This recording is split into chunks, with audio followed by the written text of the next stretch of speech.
Hello दोस्तों, नमस्कार। आपका हमारे यूट्यूब चैनल में बहुत स्वागत है। पटवारी 2025 के लिए जो अभ्यर्थी तैयारी कर रहे हैं उनके लिए हमने 100% सिलेक्शन वाला मास्टर पेपर तैयार किया गया है, जो कि बहुत ही कठिन मेहनत के साथ एक एक सवाल को छांट छांट कर बनाया गया है, जिसमें से 100% सवाल आने की पूरी पूरी संभावना है। तो आप हमारे इस पेपर को देखिए और अधिक से अधिक सॉल्व करने की कोशिश कीजिए और कमेंट के माध्यम से बताइए आपने कितने सवाल सही किए। और वीडियो को लाइक कीजिए, शेयर कीजिए। चैनल को सब्सक्राइब नहीं किया है तो चैनल को सब्सक्राइब जरूर कर लेंगे। और हमारी पटवारी से संबंधित सभी वीडियो इस चैनल पर उपलब्ध है, जिसके लिए आप हमारी प्लेलिस्ट पे जाकर के वहां से पटवारी से संबंधित सभी वीडियोस देख सकते हैं। इसके अलावा अन्य भर्तियों से संबंधित सभी जो वीडियो है हमारे चैनल पर उपलब्ध है। आप प्लेलिस्ट में जाकर वहां से अलग से अपनी पेपर के अनुसार एक एक परीक्षा के अनुसार अलग अलग वीडियोस को देखें और लाइक कीजिए, शेयर कीजिए। चैनल को सब्सक्राइब जरूर कर ले। चैनल को सब्सक्राइब करने से हमारे आने वाली वीडियो की जानकारी आपको आगे मिलती रहेगी। चलिए देखते हैं अपना आज का अपना मास्टर मॉडल पेपर। मनुष्य की लाल रक्त कणिकाओं का औसत जीवनकाल कितना होता है? यानी कि यहाँ पर आपका आरबीसी के बारे में पूछा गया है। आरबीसी का आपका जीवनकाल कितना होता है? तो आरबीसी का जीवनकाल आपका कितना होता है? 120 दिन होता है। कितना होता है? 120 दिन होता है। लेकिन अगर आपसे डब्ल्यूबीसी का पूछा जाए तो डब्ल्यूबीसी का जीवनकाल कितना होता है? जो कि आपकी श्वेत रक्त कणिकाएं होती है उनका आपका 10 से 15 दिन होता है। वो भी आपको ध्यान रखना है, दोनों एग्जाम में पूछ लिए जाते हैं। यहाँ पर मैं आपके ऑप्शन नहीं पढ़ूंगा क्योंकि सवाल काफी सारे हैं, एकदम स्पीड के साथ हम चलने वाले हैं। अगला सवाल देखिए, रक्त का थक्का बढ़ाने के लिए निम्न में से कौन सा विटामिन उत्तरदायी है? तो रक्त का थक्का बढ़ाने के लिए आपका विटामिन के उत्तरदायी होता है, ये आपको ध्यान रखना है। विटामिन के जो होता है दोस्तों, ये प्रोथ्रोम्बिन होता है, उसका संश्लेषण करता है। प्रोथ्रोम्बिन का ये संश्लेषण करता है। अगला सवाल देखिए, निम्न में से कौन सा विषाणु जनित रोग है? तो इनमें से आपको बताना है विषाणु जनित रोग आपका कौन सा हो जाएगा? टाइफाइड, मलेरिया, हैजा या रेबीज। तो रेबीज आपका विषाणु जनित रोग है, ये आपको ध्यान रखना है। टाइफाइड और हैजा जो है आपके बैक्टीरिया जनित रोग है, यानी जीवाणु जनित रोग हो जाएंगे। तो मलेरिया आपका कैसा हो जाएगा? ये आपका प्रोटोजोआ से होने वाला रोग हो जाएगा दोस्तों। प्रोटोजोआ से होने वाला रोग आपका मलेरिया हो जाएगा। अगला सवाल देखिए, निम्न में से असंगत युग्म का चयन कीजिए। तो असंगत युग्म का चयन करना है। लैक्टिक अम्ल दूध दिया गया है, एसिटिक अम्ल सिरका दिया गया है, फॉर्मिक अम्ल इमली दिया गया है, सिट्रिक अम्ल आपका नींबू दिया गया है। तो बताइए इनमें से कौन सा आपका गलत होगा? तो लैक्टिक अम्ल दूध बिल्कुल सही है, एसिटिक अम्ल आपका सिरका ये भी बिल्कुल सही है, लेकिन फॉर्मिक अम्ल जो आपका इमली दिया गया है ये गलत हो जाएगा। फॉर्मिक अम्ल जो है दोस्तों ये तो आपका चींटी के डंक में पाया जाता है। इसके डंक में चींटी के डंक में पाया जाता है, आपको ध्यान रखना है। इमली में आपका कौन सा अम्ल होता है? तो यहाँ पर आपका टार्टरिक अम्ल होता है, ये आपको ध्यान रखना है। ठीक है, तो यहाँ पर आपका ऑप्शन थर्ड गलत हो जाएगा। सिट्रिक अम्ल नींबू ये भी बिल्कुल सही है। अगला सवाल देखिए, कठोर जल से कपड़े अच्छे तरीके से साफ नहीं हो पाते हैं। तो ये तो सबको बताया है, कठोर जल जो होता है उससे कपड़े अच्छे तरीके से साफ नहीं हो पाते हैं। लेकिन क्यों नहीं हो पाते हैं? क्योंकि दोस्तों साबुन धूल के कणों पर झुकने के स्थान पर लवणों के साथ अभिक्रिया कर मेल बनाता है। ऑप्शन 4 यहाँ पर करेक्ट हो जाएगा। अगला सवाल देखिए, दूरदृष्टि दोष में वस्तु का प्रतिबिंब होता है। तो आपका जो दूरदृष्टि दोष होता है दोस्तों, जिसमें आपको निकट का दिखाई नहीं देता है, दूरदृष्टि दोष में आपको निकट का दिखाई नहीं देता है, तो इसमें वस्तु का प्रतिबिंब आपका कहां पर बनता है? तो भैया जो इसमें बिंदु होता है वो आपका पीछे के साथ जाता है, यानी रेटिना के पीछे बनेगा। ऑप्शन 1 यहाँ पर करेक्ट हो जाएगा, ये आपको ध्यान रखना है। ठीक है, और दूरदृष्टि दोष में आपको निकट का जो है वो दिखाई नहीं देता है, ये आपको ध्यान रखना है। और निकट दृष्टि दोष जो होता है उसमें आपको दूर का दिखाई नहीं देता है, उल्टा होता है। अगला सवाल देखिए, निम्न में से कौन सा एक रूपांतरित तना नहीं है? तो रूपांतरित तना यहाँ पर कौन सा नहीं है? आलू, शकरकंद, प्याज, अदरक। तो आलू, प्याज और अदरक जो है दोस्तों ये आपके तने के अंतर्गत आते हैं, ये आपको ध्यान रखना है। लेकिन शकरकंद जो है ये जड़ के अंतर्गत आता है, ये आपको ध्यान रखना है। ठीक है, ऑप्शन बी यहाँ पर करेक्ट हो जाएगा। अगला सवाल देखिए, साइंस के 7 सवाल आपके कंप्लीट हो चुके हैं, 7 सवाल आपके पूछे जाएंगे। अब हम संविधान के सवाल देख लेते हैं। ठीक है, क्वेश्चन नंबर 8 आपका, भारत की संविधान सभा में देशी रियासतों को कितनी सीटें आवंटित की गई थी? तो संविधान सभा जो थी उसमें देशी रियासतों को कितनी सीटें आवंटित की गई थी? बताइए। 389, 93, 296, 208। तो भैया टोटल सीटें आपकी कितनी थी? 389 थी। टोटल कितनी थी? 389 थी। इसमें से 93 तो आपकी देशी रियासतों को मिली थी, और जो आपकी दोस्तों 296 थी वो किनको मिली थी? तो 296 जो हो जाएगी आपकी दोस्तों ये आपकी ब्रिटिश भारत को मिली थी। तो यहाँ पर आपका राइट आंसर ऑप्शन 2 हो जाएगा, क्योंकि यहाँ पर देशी रियासतों का पूछा गया है। अगला सवाल देखिए, निम्न में से कौन सी विशेषता भारतीय संविधान में विद्यमान नहीं है? कौन सी विशेषता जो है भारतीय संविधान के अंतर्गत नहीं है? दोहरी नागरिकता। तो पहला यहाँ पर सही हो जाएगा, भारत के अंदर दोहरी नागरिकता विद्यमान नहीं है, तो पहला यहाँ पर सही हो जाएगा, यानी ये गलत दिया गया है। यहाँ पर एकल नागरिकता है, ये आपको ध्यान रखना है। ठीक है, एकीकृत व स्वतंत्र न्यायपालिका यहाँ पर है, ये बात बिल्कुल सही है। एकात्मकता की और झुकाव के साथ संघीय व्यवस्था भी है, ये बात भी बिल्कुल सही है। पत्र निरपेक्षता भी है, ये बात भी सही है। अगला सवाल देखिए, भारतीय संविधान की प्रस्तावना में समता एवं बंधुता के आदर्श किस देश के संविधान से ग्रहण किए गए हैं? तो समता और बंधुता के बारे में बात की जा रही है। तो समता और बंधुता का कभी भी आपसे पूछा जाए ये आपके किस देश के संविधान से लिए गए हैं? तो भैया ये फ्रांस से लिए गए हैं। ऑप्शन यहाँ पर करेक्ट हो जाएगा। लेकिन अगर आपसे पूछा जाए सामाजिक, आर्थिक और राजनीतिक न्याय जो है आपके जो होते हैं, सामाजिक, आर्थिक और राजनीतिक न्याय जो होते हैं वो कहां से लिए गए हैं? तो आपके सोवियत संघ से लिए गए हैं, ये बात आपको ध्यान रखनी है। अगला सवाल देखिए, निम्न में से कौन सी राष्ट्रपति की वित्तीय शक्ति नहीं है? तो राष्ट्रपति की कौन सी यहाँ पर वित्तीय शक्ति नहीं है? वो भारत की आकस्मिक निधि से किसी अदृश्य व्यय हेतु अग्रिम भुगतान की व्यवस्था कर सकता है। तो ये बात तो दोस्तों बिल्कुल सही है, ये इसकी वित्तीय शक्ति है। वित्तीय आपातकाल की घोषणा करना, तो वित्तीय आपातकाल की घोषणा करना ये इसकी वित्तीय शक्ति नहीं है, ये इसकी आपातकालीन शक्ति है। कैसी शक्ति है? आपातकालीन शक्ति है दोस्तों, 360 के अंतर्गत। यहाँ पर ध्यान रखना है, हमसे 360 में आपके वित्तीय आपातकाल के बारे में दिया गया है, तो 2 यहाँ पर गलत हो जाएगा, क्योंकि इसकी कैसी शक्ति है? आपातकालीन शक्ति है। केंद्रीय बजट को संसद के समक्ष रखवाना, ये बात बिल्कुल सही है, इसकी वित्तीय शक्ति हो जाएगी। और केंद्रीय वित्त आयोग का गठन ये भी इसकी वित्तीय शक्ति हो जाएगी। तो ऑप्शन 2 यहाँ पर गलत हो जाएगा, यानी कि राइट आंसर आपका क्या हो जाएगा? यहाँ पर 2 हो जाएगा, ये आपको ध्यान रखना है। अगला सवाल देखिए, निंदा प्रस्ताव के बारे में निम्न में से कौन सा कथन यहाँ पर सही नहीं है? निंदा प्रस्ताव जो है दोस्तों इसके बारे में कौन सा कथन यहाँ पर सही नहीं है? निंदा प्रस्ताव में निंदा की जाती है दोस्तों। ठीक है, लोकसभा में इसे स्वीकार करने का कारण बताना अनिवार्य है। यह संपूर्ण मंत्रिपरिषद या एक मंत्री के विरुद्ध लाया जा सकता है, तो ये बात भी सही है।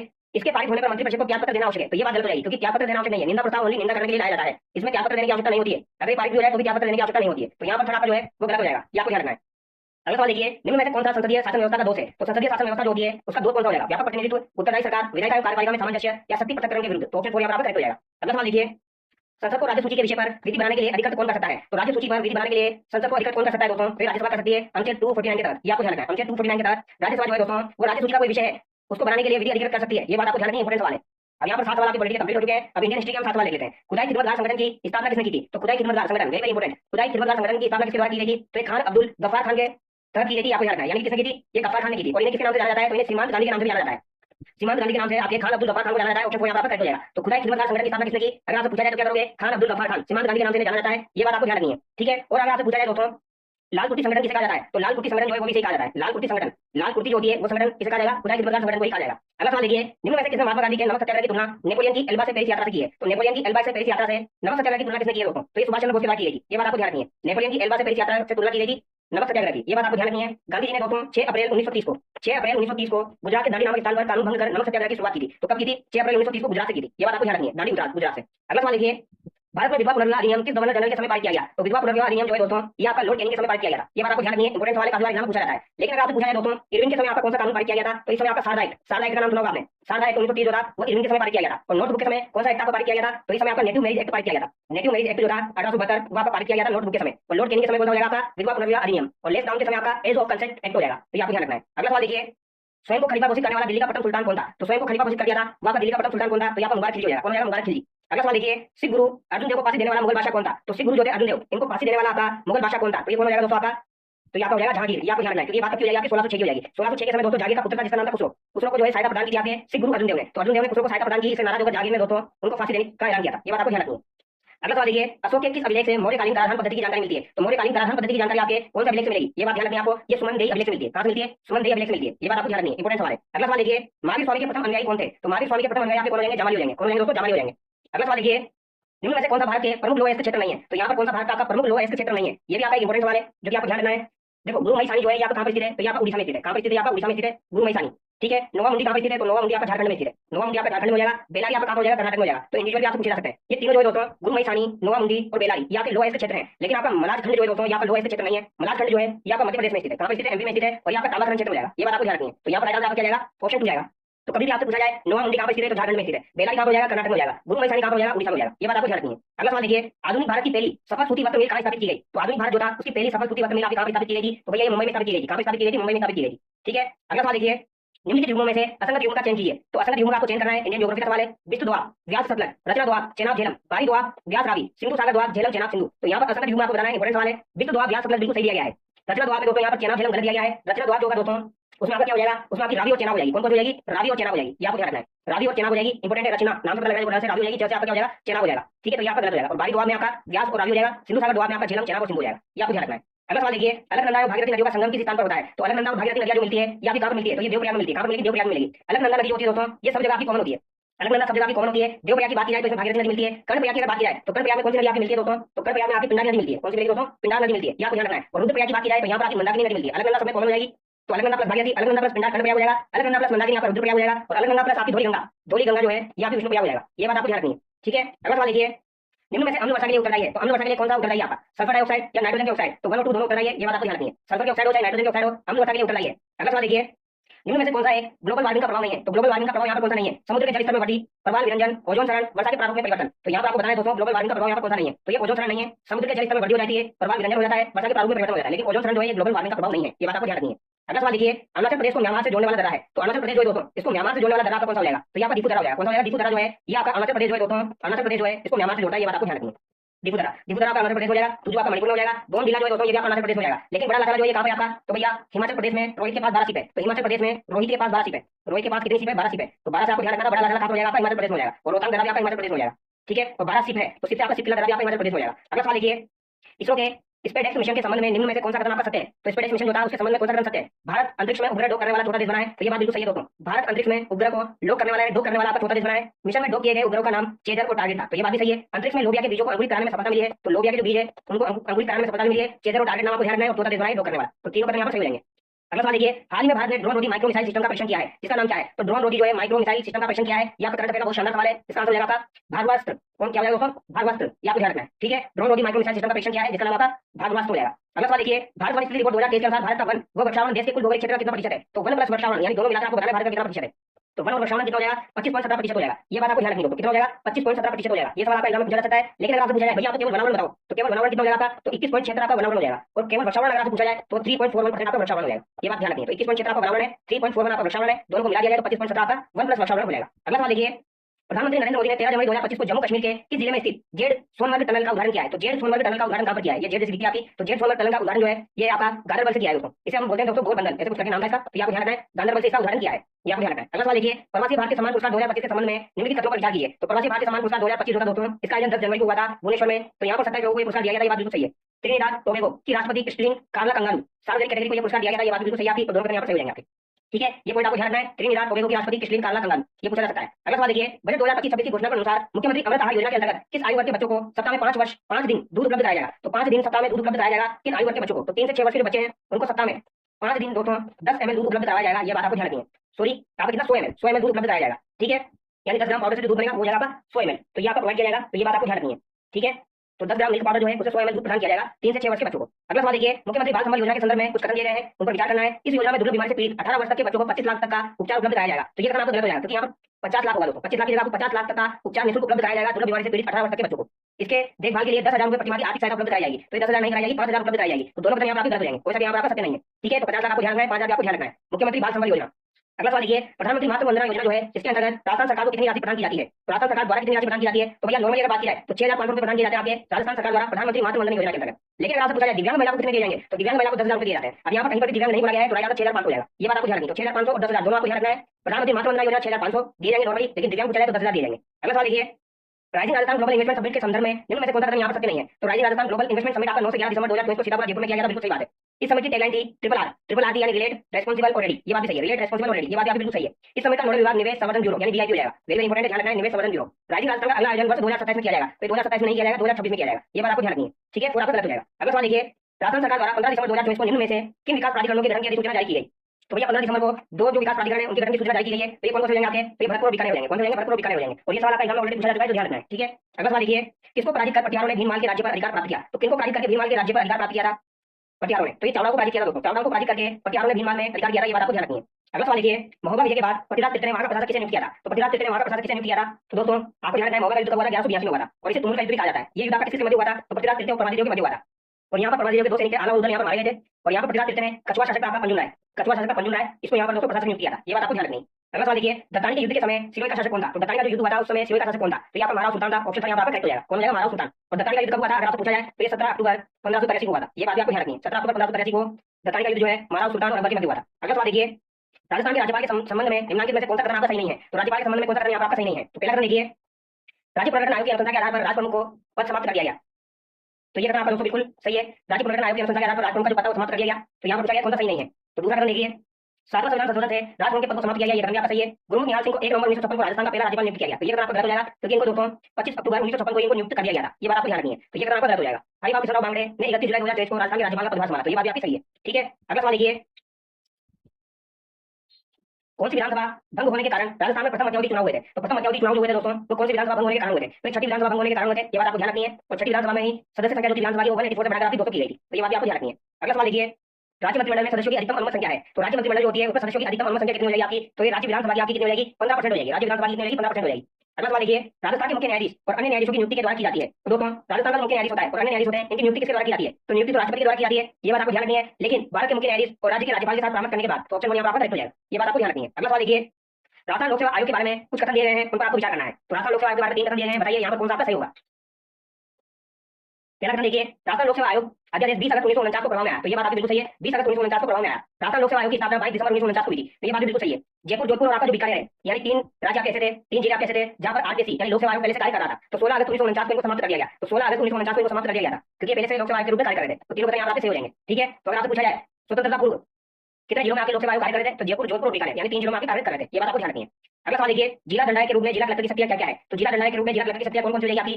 कानून और व्यवस्था बनाए रखना, तो बिल्कुल सही बात है। पुलिस पर नियंत्रण रखना, ये भी बिल्कुल सही बात है आपकी। विदेशों के पारपत्रों की जांच करना, तो ये भी यहाँ पर आपका सही हो जाएगा। लेकिन भू राजस्व एकत्र करना इसका काम नहीं होता है, यहाँ पर जिला कलेक्टर की शक्ति जिला दंडाधिकारी के रूप में, तो यहाँ पर 1 2 3 आपका करेक्ट हो जाएगा, ठीक है। तो यहाँ पर ऑप्शन 1 आपका करेक्ट हो जाएगा, ये आपको ध्यान रखना है। अगला सवाल देखिए, राजस्थान पंचायती राज अधिनियम 1994 के अनुसार जिला स्थापना समिति का अध्यक्ष कौन होता है? तो राजस्थान पंचायती राज अधिनियम 1994 के अनुसार जिला स्थापना समिति का अध्यक्ष आपका कौन होता है? तो कौन हो जाएगा दोस्तों? आपका जिला प्रमुख हो जाएगा, ऑप्शन 2 यहाँ पर आपका करेक्ट हो जाएगा। अगला सवाल देखिए, राजस्थान राज्य सूचना आयोग सूचना नहीं देने पर अधिकतम कितनी राशि का जुर्माना आरोपित कर सकता है? तो सूचना नहीं देने पर अधिकतम कितनी राशि का जुर्माना आरोपित कर सकता है? 15,000, 20,000, 25,000 या फिर आपका 30,000? तो भैया राज्य सूचना आयोग अगर सूचना नहीं देने पर अधिकतम कितनी राशि का जुर्माना आरोपित कर सकता है? तो 25,000 का जुर्माना लगा सकता है और 250 रुपए प्रतिदिन भी लगा सकता है, ये बात आपको ध्यान रखना है, 250 रुपए प्रतिदिन और अधिकतम 25,000 रुपए का जुर्माना। राज्य सूचना आयोग का गठन 18 अप्रैल 2006 को हुआ था। प्रथम अध्यक्ष आपके एमडी कुरानी थे। निम्नलिखित में से कौन राजस्थान के लोकायुक्त के न्यायाधिकार क्षेत्र में नहीं आता है? तो दोस्तों लोकायुक्त जो होते हैं इनके न्यायाधिकार क्षेत्र में आपके कौन-कौन नहीं आते हैं, ये यहाँ पर पूछा गया है। तो मुख्यमंत्री इनके न्यायाधिकार क्षेत्र में नहीं आते हैं, महालेखाकार जो होते हैं वो भी नहीं आते हैं दोस्तों, आरपीसी के अध्यक्ष भी नहीं आते हैं, ये बात आपको ध्यान रखनी है। सरपंच भी जो है वो नहीं आते हैं इनके कार्य क्षेत्र में, ये आपको ध्यान रखना है। अगला सवाल देखिए, राजस्थान आरटी नियम किस वर्ष में अधिसूचित किए गए? तो राजस्थान के आरटी नियम जो है ये किस वर्ष में आपके अधिसूचित किए गए थे? तो दोस्तों आरटी एक्ट जो था ये आपका कब हो जाएगा? आरटी एक्ट आपका 2009 का हो जाएगा, जो कि आपका लागू हुआ था 1 अप्रैल 2010 को। लेकिन यहाँ पर पूछा गया है नियम किस वर्ष अधिसूचित किए गए? तो ये 2011 में अधिसूचित किए गए थे, ये बात आपको ध्यान रखनी है, ठीक है। अगला सवाल देखिए, राजस्थान की प्राचीन रियासत के संदर्भ में कांसा प्रोसा क्या है? तो कांसा प्रोसा जो है दोस्तों एक प्रकार का करे आपका ऑप्शन यहाँ पर आपका करेक्ट हो जाएगा। अगला सवाल देखिए, 1938 ईस्वी में मेवाड़ प्रजामंडल की स्थापना के समय इसका उपाध्यक्ष कौन था? तो दोस्तों 24 अप्रैल 1938 को मेवाड़ प्रजामंडल की स्थापना हुई थी। किसके द्वारा की गई थी? तो माणिकलाल वर्मा के द्वारा मेवाड़ प्रजामंडल की स्थापना की गई थी। अध्यक्ष किसको बनाया गया था? तो बलवंत सिंह मेहता जो थे इनको अध्यक्ष बनाया गया था। उपाध्यक्ष किसको बनाया गया था? तो भूरीलाल भैया जो है दोस्तों इनको उपाध्यक्ष बनाया गया था। ऑप्शन यहाँ पर आपका करेक्ट हो जाएगा। लेकिन अगर आपसे पूछा जाए जब मेवाड़ प्रजामंडल का प्रथम अधिवेशन हुआ था 1941 में, जिसका उद्घाटन जेबी कृपलानी के द्वारा किया गया था, उस समय अध्यक्षता किसने की थी? उस समय अध्यक्षता माणिकलाल वर्मा के द्वारा ही की गई थी। तो सवाल को ध्यान से पढ़ना है, इसका आंसर करना है, ठीक है। निम्नलिखित में से कौन सा समाचार पत्र और स्थापना का स्थान सही नहीं है? तो यहाँ पर कौन सा आपका समाचार पत्र और उसकी स्थापना का स्थान यहाँ पर सही नहीं है? देसी देसी अजमेर, सर्वोदय वाघ बांसवाड़ा, जय भूमि जोधपुर, प्रभात आपका जयपुर। तो यहाँ पर दोस्तों प्रभात आपका जयपुर सही है, सर्वोदय वाघ बांसवाड़ा सही है, और देसी देसी आपका 1882 में निकाला गया था अजमेर से, ये भी आपका सही है। जय भूमि आपका जयपुर से हो जाएगा, तो यहाँ पर गलत हो जाएगा, ठीक है। अगला सवाल देखिए, निम्नलिखित में से कौन सा मंदिर स्थापत्य कला की मारू गुजर शैली का है? तो दोस्तों मारू गुजर शैली क्या होती है आपकी? मारू गुजर शैली जो होती है ये आपकी सोलंकी शैली होती है। मारू गुजर शैली को कहा जाता है, यानी कि ये गुजर पटियाला शैली नहीं है आपकी, मारू गुजर शैली अलग है। तो मारू गुजर शैली स्थापत्य कला का मंदिर आपका कौन सा हो जाएगा? समितेश्वर मंदिर हो जाएगा, ऑप्शन यहाँ पर आपका करेक्ट हो जाएगा। जबकि किरारू और आपका नागदागा सात मंदिर ये गुजर पटियाला शैली से संबंधित है, ये आपको ध्यान रखना है। अगला सवाल देखिए, क्वेश्चन नंबर 56, मानसा प्रसिद्ध है, तो मानसा किसके लिए प्रसिद्ध है दोस्तों? तो दोस्तों सोने की चित्रकारी के लिए प्रसिद्ध है, मानसा आपका झुंझुनू हो जाएगा, सोने की चित्रकारी के लिए प्रसिद्ध है। अगला सवाल देखिए, निम्नलिखित में से कौन से क्षेत्र में रतवई लोकगीत गाए जाते हैं? तो रतवई लोकगीत आपके कौन से क्षेत्र में गाए जाते हैं? तो ये आपके मेवाड़ क्षेत्र में गाए जाते हैं। रतवई आपके मेवाड़ क्षेत्र में गाए जाते हैं। ओलियो राजस्थानी लोक जीवन के किस अवसर से संबंधित है? तो ओलियो जो है ये आपके किस अवसर से संबंधित है दोस्तों? तो दोस्तों ये पुत्री विवाह का विदाई गीत आपका, पुत्री का विवाह होता है, जब विदाई की जाती है तो ओलियो गीत गाया जाता है, ये बात आपको ध्यान रखनी है। अगला सवाल देखिए, उस स्थान को चिन्हित कीजिए जो किसी भी प्रकार के लोक देवता रामदेव जी से संबंधित नहीं है। तो किसी भी प्रकार से लोक देवता रामदेव जी से संबंधित आपका कौन सा नहीं है, ये आपको पूछा गया है। तो ये कौन सा नहीं है आपका? रोहिणी से संबंधित है, मसूरिया जोधपुर संबंधित है, पोखरण संबंधित है, लेकिन बनेर आपका संबंधित नहीं है इनसे, ये बात आपको ध्यान रखनी है। अगला सवाल देखिए, किसके आध्यात्मिक विचारों को पुस्तकों में संकलित किया गया? एक का शीर्षक मंत्र राज प्रकाश है। तो दोस्तों आध्यात्मिक विचारों का संकलन मंत्र राज प्रकाश किसके द्वारा प्रकाशित किया गया? तो यहाँ पे संत रविदास का हो जाएगा, ठीक है, ऑप्शन 4 यहाँ पर आपका करेक्ट हो जाएगा। अगला सवाल देखिए, राजस्थान में गोला, दरोगा, चाकर, चेला आदि संबोधन किसके लिए प्रयुक्त होते हैं? तो गोला, दरोगा, चाकर और चेला किसके लिए प्रयुक्त होते हैं? तो दोस्तों ये घरेलू दास के लिए प्रयुक्त किए जाते हैं। गोला, दरोगा, चाकर और चेला इसके लिए घरेलू दास के लिए प्रयुक्त किए जाते हैं, ये आपको ध्यान रखना है। अगला सवाल देखिए, निम्न में से आपका कौन सा युग सुमेलित है? यहाँ पर पूछा गया कौन सा युग आपका सुमेलित है? विरुद्ध छतरी के परम क्रिया, यहाँ पर गलत हो जाएगा, क्योंकि विरुद्ध छतरी जो है ये आपकी दूसरा हारा के द्वारा लिखी गई है। किसके द्वारा? दूसरा हारा के द्वारा लिखी गई है। राजा सोटा किसके द्वारा लिखी गई है? तो राजा सोटा उदयराज उज्जवल नहीं होगा, यहाँ पर क्या हो जाएगा? आपका कृपाराम क्रिया हो जाएगा, ये आपको ध्यान रखना है।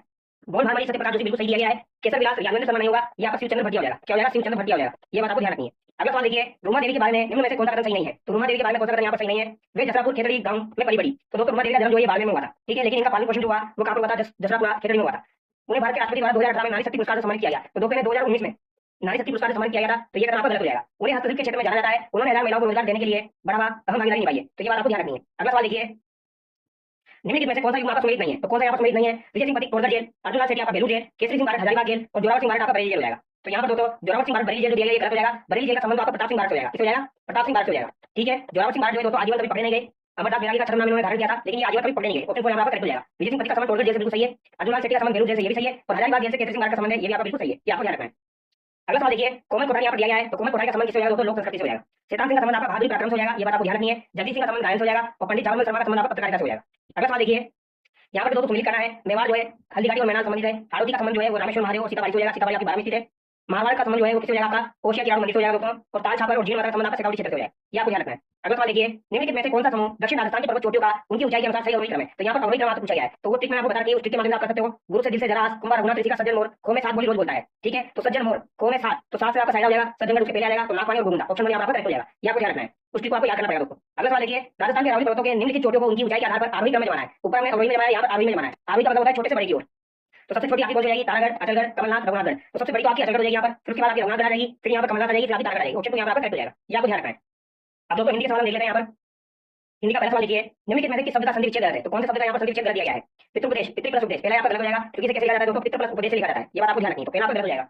प्र प्लस उड सही दिया गया प्रोड, नी प्लस इह सही दिया गया निरिय, और नो प्लस उड़ा यहाँ पर सही दिया गया नोड़ा। अगला सवाल देखिए, निश्चल शब्द में किस उत्तर का प्रयोग हुआ है? तो निश्चल शब्द में आपका दोस्तों निश्चल उत्तर का प्रयोग हुआ है, आपको ध्यान रखना है, ठीक है। अगला सवाल देखिए, मृत्युंजय शब्द में कौन सा समास है? तो मृत्युंजय जो है दोस्तों मृत्यु को जीतने वाला, तो मृत्यु को जीतने वाला कौन हो जाएगा? शिव हो जाएंगे, यानी भौगोलिक समास हो जाएगा, ऑप्शन 4 यहाँ पर करेक्ट हो जाएगा। अगला सवाल देखिए, किस विकल्प में शब्द युग्म का अर्थभेद सही नहीं है? विपण विपणी, बाजार और दुकान, वस्त्र और वस्त्र, बछड़ा और वर्ष, विपिन और विपन्न, कष्टकारी जंगल, ये उल्टा दे दिया दोस्तों। विपिन का मतलब क्या होता है? जंगल होता है, जबकि विपन्न का मतलब कष्टकारी होता है, तो ये उल्टा दे दिया गया है, ऑप्शन 4 यहाँ पर करेक्ट हो जाएगा। विजय, जीत, विजया देवी, ये यहाँ पर सही दिया गया है। अगला सवाल देखिए, किस क्रम में सभी शब्द पर्यायवाची है? तो सभी शब्द पर्यायवाची किस क्रम में हो जाएंगे? आपके शस्त्रास्त्र, मधुआ, विदोजा और कर्मचारी हो जाएंगे, ये आपके इंद्र के पर्यायवाची, ऑप्शन 4 यहाँ पर करेक्ट हो जाएगा। अगला सवाल देखिए, उपत्यका का विलोम क्या है? तो उपत्यका जो होती है दोस्तों, वो पर्वत के नीचे की जो भूमि होती है उसे कहा जाता है। तो इसका विलोम क्या हो जाएगा? अधित्यका हो जाएगा। ऑप्शन यहाँ पर आपका करेक्ट हो जाएगा। वर्तनी की दृष्टि से कौन सा शब्द यहाँ पर अशुद्ध दिया गया है? शूर्पणखा, सर्पिणी, श्वेतांगी या चतुर्णी? तो यहाँ पर चतुर्णी यहाँ पर गलत दिया गया दोस्तों, ये चतुरंगिनी होता है दोस्तों। तो यहाँ पर ऑप्शन 4 आपका गलत हो जाएगा। अगला सवाल देखिए, निम्न में से शुद्ध वाक्य है, तो शुद्ध वाक्य यहाँ पर कौन सा हो जाएगा आपका? तो यह कविता अनेक भाव प्रकट करती है, ये वाक्य यहाँ पर शुद्ध हो जाएगा। बाकी तीनों वाक्य यहाँ पर गलत दिए गए हैं।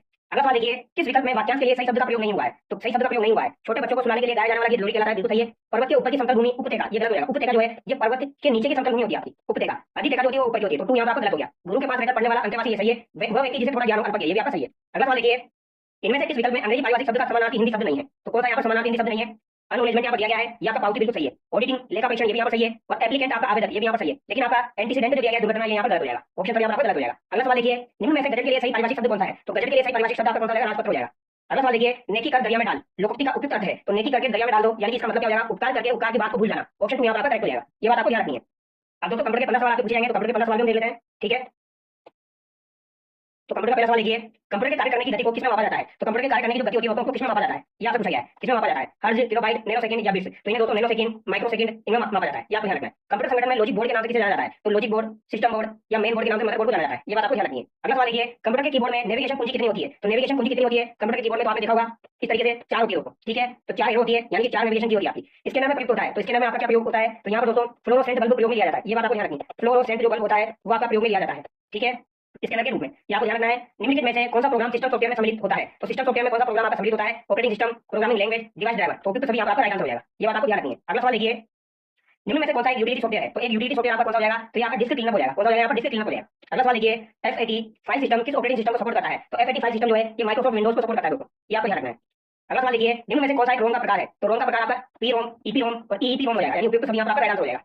अगला सवाल देखिए, किस मेमोरी को बार-बार लगातार रिफ्रेश करने की आवश्यकता होती है? इंपॉर्टेंट सवाल है, किस मेमोरी को बार-बार रिफ्रेश करने की जरूरत पड़ती है? तो ये आपकी DRAM हो जाएगी दोस्तों, डायनेमिक रैम, ये आपको ध्यान रखना है। स्टैटिक रैम जो होती है ये तो स्टैटिक होती है, यानी कि यहाँ पर रिफ्रेश करने की आपको जरूरत नहीं पड़ती है, लेकिन DRAM में आपको जरूरत पड़ती है। अगला सवाल देखिए, MS वर्ड में न्यूनतम फॉन्ट साइज कितनी हो सकती है? तो MS वर्ड जो होता है दोस्तों, इसमें न्यूनतम फॉन्ट साइज आपकी 1 पॉइंट होती है। न्यूनतम फॉन्ट साइज 1 पॉइंट होती है, अधिकतम कितनी होती है? 1638 पॉइंट होती है, ये आपको ध्यान रखना है। अधिकतम 1638 होती है, न्यूनतम आपकी 1 पॉइंट हो जाएगी। अगला सवाल है, MS वर्ड में पूर्व निर्धारित लाइन स्पेसिंग कितनी होती है? तो लाइन स्पेसिंग कितनी होती है? 1.15 होती है। कितनी होती है? पूर्व निर्धारित 1.15। अगला सवाल देखिए, निम्न में से कौन सा एक्सेल में प्रयुक्त होने वाला अंकगणितीय ऑपरेटर नहीं है? तो अंकगणितीय ऑपरेटर यहाँ पर कौन सा नहीं है? तो यहाँ पर एल्जेब्रा नहीं है दोस्तों, यहाँ पर लॉजिकल ऑपरेटर है, ये अंकगणितीय ऑपरेटर नहीं है। अगला सवाल देखिए, वर्कशीट की सबसे छोटी इकाई होती है, तो वर्कशीट की सबसे छोटी इकाई आपकी कौन सी होती है? तो वर्कशीट, यानी एक्सेल में जब हम वर्कशीट में काम करते हैं तो सबसे छोटी इकाई होती है वो आपका सेल होता है, ठीक है। ऑप्शन में यहाँ पर आपका करेक्ट हो जाएगा। अगला सवाल देखिए, पावर पॉइंट में बनाई गई फाइल का बाय डिफॉल्ट नाम क्या होता है? तो पावर पॉइंट में जब आप फाइल बनाएंगे तो बाय डिफॉल्ट नाम क्या आता है? तो ये आपका PPT1 प्रेजेंटेशन 1 आता है दोस्तों। ऑप्शन में यहाँ पर आपका करेक्ट हो जाएगा, प्रेजेंटेशन 1। अगला सवाल देखिए, किसी पावर ऑन कंप्यूटर को रीस्टार्ट करने की प्रक्रिया क्या कहलाती है? तो पावर ऑन कंप्यूटर को रीस्टार्ट करने की प्रक्रिया क्या कहलाती है? तो ये दोस्तों यहाँ पर पूछा गया है, कोई कंप्यूटर आपका ऑन है और बाद में उसे पावर ऑन करने की जो रीस्टार्ट करने की प्रक्रिया है वो क्या कहलाती है? तो रीस्टार्ट करने की प्रक्रिया है वो आपकी वार्म बूटिंग कहलाती है। क्या कहलाएगी? वार्म बूटिंग, ये आपको ध्यान रखना है, ठीक है। ऑप्शन 2 यहाँ पर करेक्ट हो जाएगा। अगर आपको वीडियो अच्छा लगा होगा, अगर आपको वीडियो अच्छा लगा दोस्तों तो चैनल को सब्सक्राइब कीजिए और वीडियो को लाइक कीजिए। Thank you so much.